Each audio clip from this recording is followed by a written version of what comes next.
Hello and welcome to Stronger Than My Excuses show, Developing Good Personal Leadership Skills. I'm Sobia Zafar, change strategist for the United Nations and Fortune 100 companies and an executive transformation coach. We are coming to you from Bel and Brio, the Italian restaurant at Barangaroo, the place to dine, drink and shop. It's a beautiful venue and we appreciate them giving us their beautiful formal dining room and their support. Before we start, I would like to acknowledge that we are meeting at the land of our First Nations people. We appreciate that and we respect them and their elders past, present and emerging. With me is my co-host Tim Hoopman, who is a professional trainer and speaker, an entrepreneur and a thought leader. Thanks, Sobia. Absolutely excellent. Really happy to be here today. So thank you for inviting me along. Stronger Than My Excuses will be producing a number of episodes and they're based on topics around community and business. So please keep your eye out for them. However, today we're talking about great leaders and how we can become great leaders by taking care of ourselves. So a really interesting topic and we're looking forward to hearing from our panellists. We have a great panel lined up today and I'm really excited to be hearing from all of them. We're going to be talking about, as a great leader, how do you keep yourself balanced and how also do you have thriving teams and workforces? Thanks. Tim, would you like to introduce us to our panelist for today? I would love to introduce our panelist. Firstly, here we have Edward Zia, International Master Coach and Speaker. Welcome, Edward. We also have Robin Greaves, Career Change Coach. Welcome, Robin. And finally, Nick Bendel, CEO of Hunter and Scribe Content Marketing and Copywriter. Welcome, Nick. And welcome everybody to the show. Thanks. Thanks, Tim. So as we begin, Tim and I, including all of us, will be answering questions that I'm going to ask today. But before we begin, I would like to thank our sponsors for today, the names that you see on the screen. Thank you. As the name suggests, Stronger Than My Excuses shows are all about taking action. They're created for you and it's about no more excuses. And I really love that expression. How do we put those excuses aside? How do we take action? And there will be some action points at the end of this. And what I would really encourage you to do is to take hold of those action points and deliver them for you and your business. Thank you. So firstly, I would like to ask our panelists that what are the gaps that you're seeing in organizations when it comes to leadership? And how much does it really come down to personal development of those leaders? What are some of the challenges when leaders don't have good leadership qualities? So Robin, I know that you do a lot of work with leaders, helping them find various leadership positions. So at that level, how do you really spot someone who doesn't particularly have good personal development skills or traits? So I think as we've been talking about in the lead up to this, we're in a time of massive change. COVID has changed how we work and where we work. The take-up of technology for working remotely, organisations have discovered that people can actually work remotely from home, be super productive and also really enjoy the experience. As well as that, in the corporate and professional marketplace, the war for talent is really on. The market is very tight, so organisations are finding that they have to do things differently if they want to attract and retain talent. I think there's a tremendous opportunity for a reset at the moment of how we work. And most organisations are having conversations around this at the moment. What's been termed the Great Resignation and also the Great Relocation is underway. So with the disruption of COVID and also the time to reflect, many people are proactively coming out of the box and saying, you know what, I'm going to create the life and the work that I want. And if that means resigning from their organisation or relocating, then they're prepared to do that. So what I'm reading, hearing about, observing from my own experience is that underlying this is a new style of leadership that's emerging.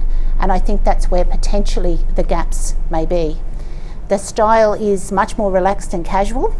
It's very much less command and control, very much about connecting to a diverse range of people, collaboration, and people who understand how to work with culture, how to shape culture, to really enable people to achieve and to support them to do that. So it's very empowering for people, and there's a lot of trust building required.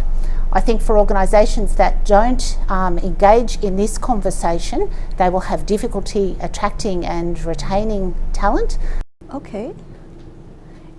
Thank you. Ed, would you like to add on to that? Yeah, I think as well, one of the biggest things that we're seeing in the workplace, and I love where you were going, Robin, in all that, is that a lot of HR, and again, I'm going to have a shot at some HR people, but not all HR people, a lot of their stuff has just been sloganeering, as in, we're about diversity, we're about stronger teams and all that. And at the end of the day, they really don't care. At the end of the day, they just want people to think a certain way. They don't care about real diversity. And what I love about this great reset and the great resignation, I love where you're going, Robin, is that we're actually seeing HR people and companies actually embrace proper diversity, not just throw stuff up on PowerPoint. So I think this authentic time of leadership is such a great thing. And I love what you said as well, Sobia, is we're actually seeing authentic leadership, not HR sloganeering, which I think a lot of people are sick of and have seen many times. I certainly have. I think that's extremely promising. Tim, what do you think? I think what I've seen over the past 20 months, and in particular through a lot of the work that I've done with Beyond Blue, is that people have taken time to sit at home and think. And I think that's been a great opportunity for a lot of people. And some of them are going, I'm not going to go back to the pressure I was under. So what does my future look like? What am I going to do as a leader? Perhaps not in the organisation I'm in, but in a new organisation. So I think it's a great opportunity for lots of people to take time, to reflect, to often be much more open and honest, and then to step into roles that they want that have the right culture, that have the right values, and that are also valuing the importance not only of people but of their development. So it isn't just always about drive for results. It is about people and culture and taking care of self and looking after teams and other people. And I think that's really, really exciting. Thanks. So that makes personal development for leaders even more important, given the context that we're talking about. Absolutely. Nick, what do you think about it? Well, it's interesting you should mention personal development, Sobia, because I think that the reason we have a leadership gap in organisations is because we go to university or to TAFE to learn our profession, but we never learn leadership. It's just something that people assume we know how to do. But leading is a really hard skill to master. I know that back when I was in the corporate world and I had my first taste of leadership, I had no idea what to do. I wasn't sure if I was meant to micromanage people or step back, be their friend or be stern. When I started running my own business and hiring staff, again, I was unsure how to lead. It's just taken a lot of trial and error and a lot of mistakes to learn. And I think if we want people to be good leaders in their organisations, I think they need to do training to work out how they should lead. Yeah. So I think just wrapping up, what I'm hearing is that there is a reset. The organizations need to respond, and it needs to be a timely response. The leaders need to reposition when they're applying for positions which are aligned with their purpose. And all of that has to go together. So personal development, not only for the leaders, but also for the team members that they're going to support, also for the organization to provide those opportunities if they want to fill that gap, so that leaders can rise to their new expectation, to rise to be there available for their people. Because with this new reset in leadership, I think the teams are feeling lost as well, because they're used to being led in a certain way. Now, if they're going to be led in a more authentic and real way, the expectation has to be replaced by clear agreements through new HR policies, through purpose-aligned organizations. So I think, Robin, the big resignation that you mentioned, it's like all over the news, of course, and it's creeping into Australia as we talk. So I think it's really, really important for the organizations to catch up. Okay, I think that leads perfectly into our second question, which are, what are good leadership qualities? Like, what does a leader look like who practices personal development, who works on themselves? And what are those good leadership traits that kind of stand out, shows that this leader cares about their development so that they're able to support their teams? So, Nick, I know that you write copy and content for plenty of leaders. So what are you noticing in the industry? Like, what are people looking to achieve for this balanced leadership style? Well, I think a good leader, Sobia, is someone who is a good communicator and someone who is good with people and who understands human behaviour and who's good at building relationships. Back when I was in the corporate world, I was lucky to have some really good leaders who I learned a lot from. And I was also lucky to have 2 really bad leaders, and I learned from them how not to lead. And one thing I discovered was the good leaders were so good at communicating to me the importance of my role, making me realise how my little role was actually contributing to a larger picture. They made me feel valued, they made me feel respected, they motivated me. There was a lot of communication, and they also recognised that I was an individual and that you needed to push different buttons with me than maybe with other parties. So I think the good leaders are great with communications, great with people, great with relationship building. The bad leaders, unfortunately, are really bad in all those areas. Okay, yeah, I think it all comes down to the emotional intelligence and what you're talking about, really knowing how to respond to different people and different situations. Yeah. Robin, would you like to add to that? I think leaders who engage in personal development, I agree with the points that are being made, but building on that, show up in a very calm and intentional way. So that I think that's very important. And if we're talking personal development and self-development, a really important quality, and I think that's become even more important in this time of massive change when people are really, many people are struggling and having to adapt to new ways of working and being. I think in terms of leadership qualities, certainly the ability to connect, to communicate, to connect, collaboration, and the ability to shape culture, as I said before, so really understanding how to create empowerment and trust, and definitely the diverse piece, diversity, being able to really engage with diversity in all its forms. So the expression, do unto others as you would like them to do unto you, that's actually really bad advice, because it suggests that you know all the answers and you're going to project that onto the other person. It's really about listening and fully understanding people as individuals and the diverse perspectives that they bring. Okay. Thanks. Ed, would you like to add? Yeah, love it. I love where you were going, Nick, and I love your point about bad leaders, right? So I'm going to focus on the negative here and the bad leaders. And again, I'm protecting details here. I'm aware of quite a few different lawsuits that are flying around Sydney right now, whereas people are suing bad leaders. And what's happening is that they're winning. So that could be bad leadership, extreme situations of bullying, sexual harassment, right towards more lighter levels such as excluding people and that sort of thing. But one thing I love about what's going on is that people are getting so aware of bad leadership, they're getting aware of what they can do legally about it. So I say to all bad leaders listening, be careful, you might cop a lawsuit. And I'm aware of quite a few of these going down right now. Yeah, I think it's great that we're looking at all sides of the picture. So, Tim, what would you like to add? I'd just like to add a couple of points. One of the things I've seen from some great leaders over the past 20 months is their empathy. And they're going into these situations. They've been communicated incredibly well when they've had teams remote, working from home. And I think one of the key things is that I've seen is the situation where you need to be very mindful, not only of your team, but in particular the last 20 months, the impact that they're having at home and through their situation. They might have a partner who's lost a job. They might have, unbelievable challenges going on at home, that if you're empathetic, if you're communicating with them, if you're, being a strong, positive leader, you're allowing them to still bring their best they possibly can to work.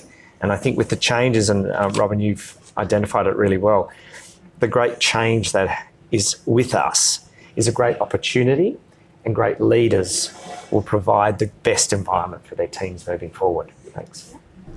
I think building up on all of that, I see that the one quality that we really need with leaders right now is courage.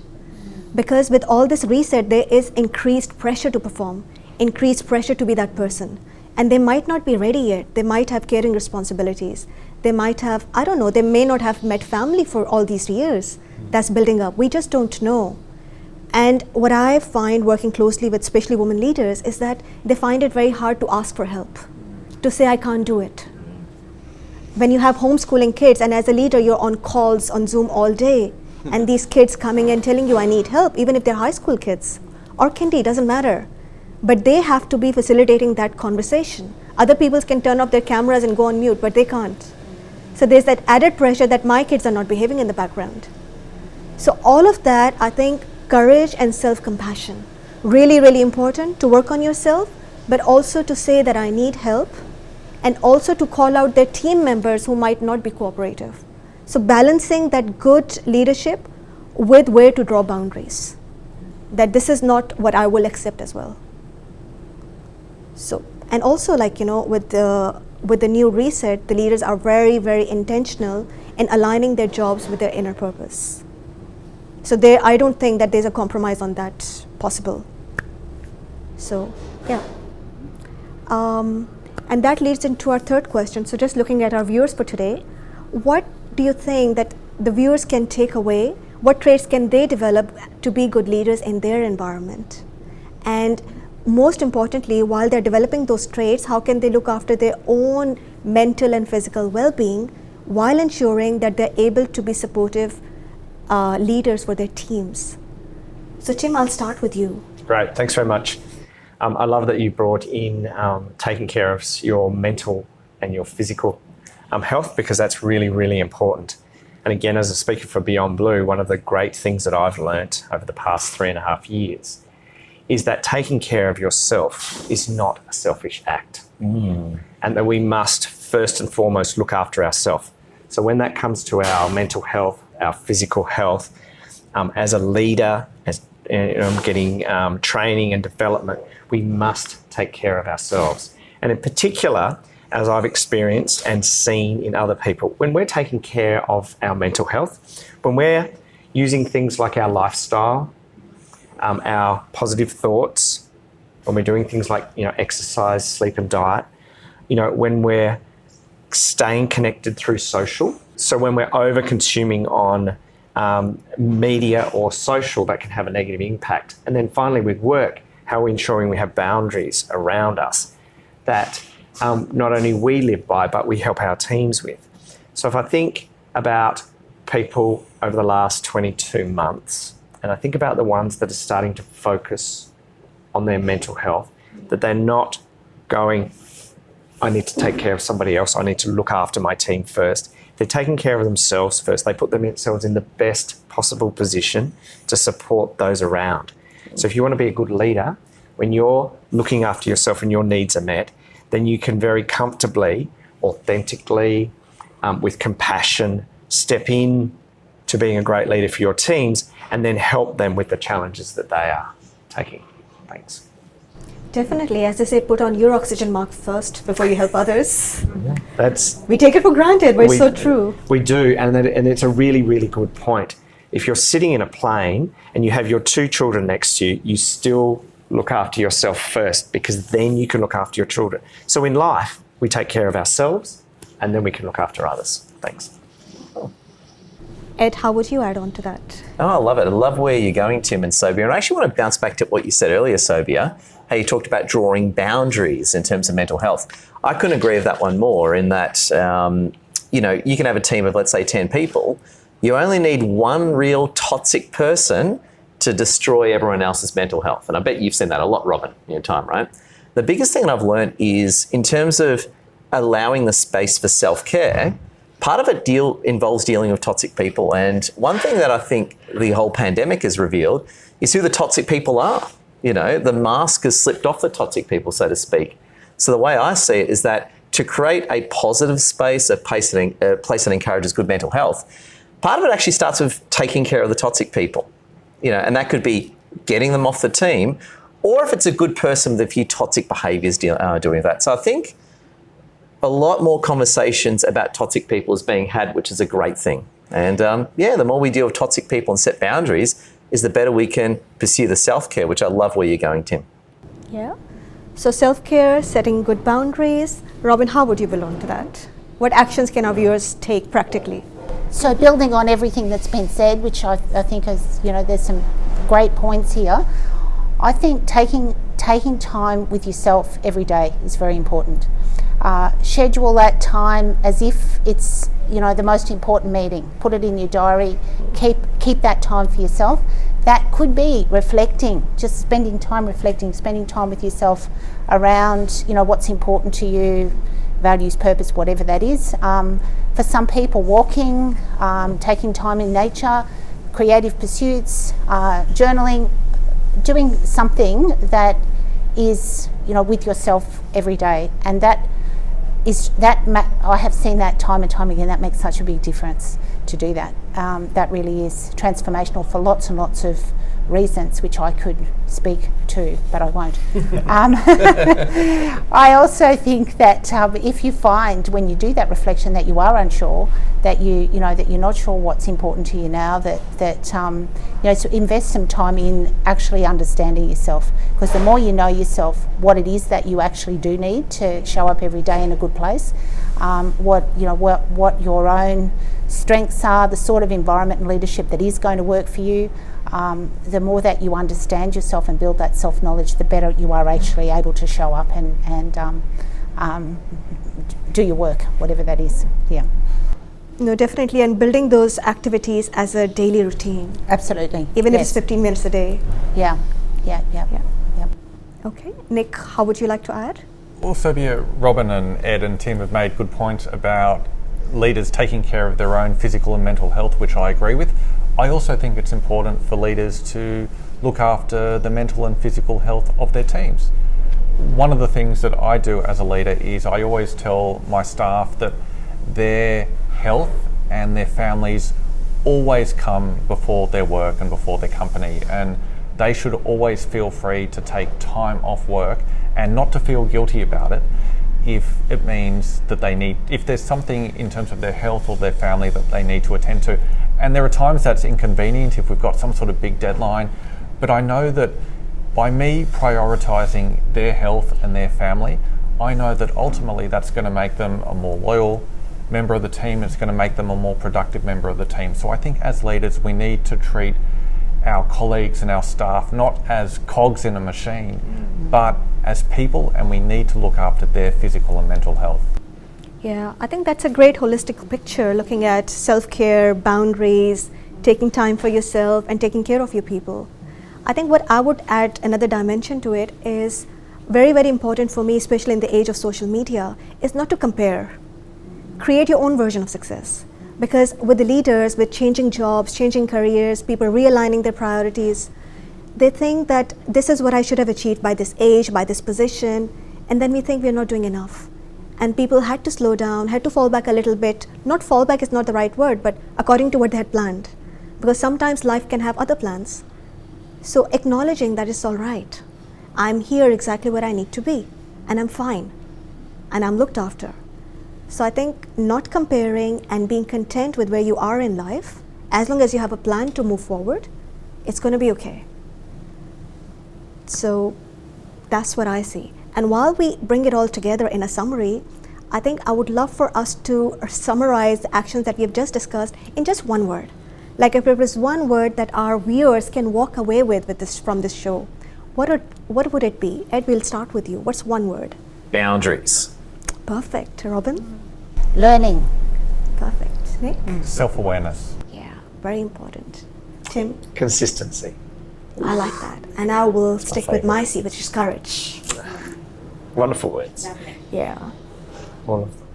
So thank you everyone for your insights and contributions to the wonderful discussion today. What incredible information for our viewers to be the leaders that they most want to be that example in today's world. And thank you again to our beautiful venue, Bel and Brio Italian Restaurant at Barangaroo. And thank you for giving us their gorgeous venue to film at and their support. And also thank you very much to our sponsors. We really, really appreciate your support. You'll also be watching this on YouTube or social channels, and we would encourage you to not only watch yourself, but to share it with anyone that you feel might get some information and some action points out of today. So thanks very much. Yeah, and again, thanks for watching, and continue the journey with us as we tackle more and more these social issues that we really need to talk about and bring more of these subjects and topics to the table. And thank you again, Tim, my co-host and a thought leader and a professional speaker and trainer. Thanks very much. Thank you. Thanks again to our wonderful panellists today. Edward Zier, International Master Coach and Speaker. Thank you, Ed. Robin Greaves, Career Change Coach. Thank you, Robin. And finally, Nick Bendel, CEO of Hunter and Scribe Content Marketing and Copywriter. Thank you, Nick. And of course, to our very, very special and wonderful host, Sobia Zafar, Change Strategist for the UN and Fortune 100 and Executive Transformation Coach. It was wonderful sharing the stage with you today. Thank you, Tim. And thanks everyone for watching. See you next time.